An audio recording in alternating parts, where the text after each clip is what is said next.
You're sitting in a crowded coffee shop, 10 people in line, 20 at tables, a few more walking in, nothing unusual. Now imagine every single one of them, and you, is a member of a species that nearly vanished off the face of the Earth. Not millions of years ago, yesterday in evolutionary time. Here's the question that doesn't get asked nearly enough. What if humans had gone extinct 70,000 years ago, and what does it mean for you right now that we almost did? Let's start with the event. In 1998, Stanley Ambrose, an anthropologist at the University of Illinois, proposed a direct link between the eruption of Mount Toba in Sumatra and a severe genetic bottleneck in humans. Toba exploded around 74,000 years ago, ejecting enough ash to block sunlight globally for years. Temperatures dropped by as much as 12 degrees C in some regions, a volcanic winter that lasted a decade. Forests died, prey died, and human populations collapsed. Ambrose estimated that the entire species was reduced to somewhere between 2,000 and 10,000 breeding individuals.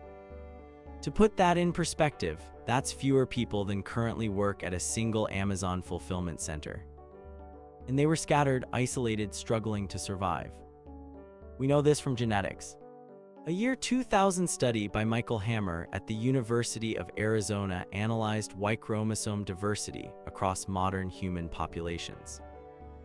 He found that all non-African men alive today share a common ancestor who lived roughly 70,000 years ago. That doesn't mean there were no other men, just that their lineages died out. The same pattern appears in mitochondrial DNA, passed only from mothers. A 2013 analysis by researchers at the University of Leeds narrowed our maternal common ancestor to a woman who lived around 150,000 years ago, but her descendants nearly went extinct around the Toba event. The numbers are stark. Genetic diversity in modern humans is lower than in chimpanzees, bonobos, or even some populations of gorillas. So what does this mean for you? You are part of a species that came within a hair's breadth of non-existence.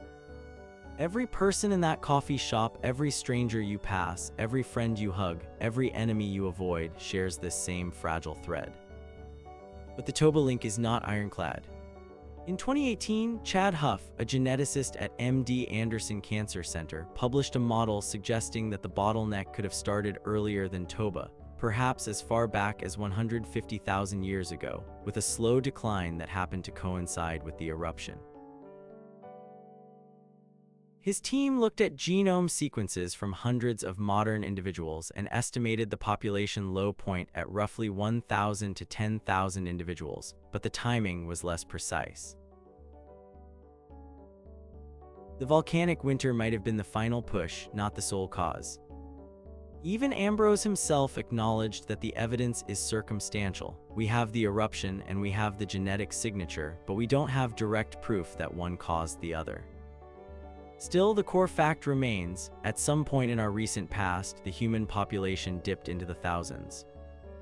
We know it because every piece of our DNA tells the same story. What we don't know is exactly why or how those few survivors managed to cling on. Perhaps they sheltered in coastal refuges along the southern African coast, where shellfish could still be gathered. Perhaps a tiny group crossed the Red Sea into Arabia, carrying the seed of every non-African person alive today. The details are lost, all we have are the bones and the genes. Look around you again. That barista handing you your coffee, his ancestors were part of that narrow escape. The woman typing on her laptop across the room, her great-great-grandmother was one of a few hundred women left in the world. You are not separate from the story, you are its continuation.